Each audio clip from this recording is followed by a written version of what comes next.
Dreamland jungler पाणीपाग बहुत सुंदर थिला।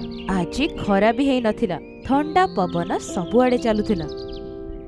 वाह केते सुंदर पाग हेजी आज 50 डिग्री रो गरम सहिबा परे एमितिया पागटा पाई आज बहुत खुशी लागुची।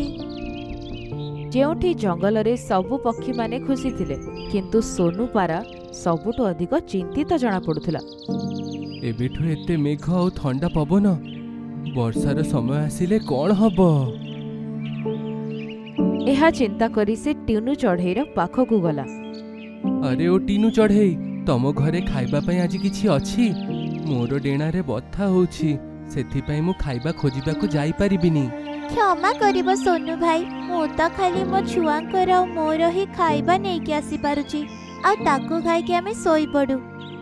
ता माने तमे सेतिकी ही खाइबा खोजी कि आडो छ, जोटा तमे आजी खाई परिबो, काली खाइबार किछि चिंता नाही। अरे सोनू, काहे मोर स्त्री को टेंशन दउछु? काली द काली देखा जीवो, एबेठु भाबिबा आरंभ करिले सोई पारिबुनु। चलो डार्लिंग, सोइबा को जीबा। सोनू पारा आगो को आ किछि भी कहिलानी।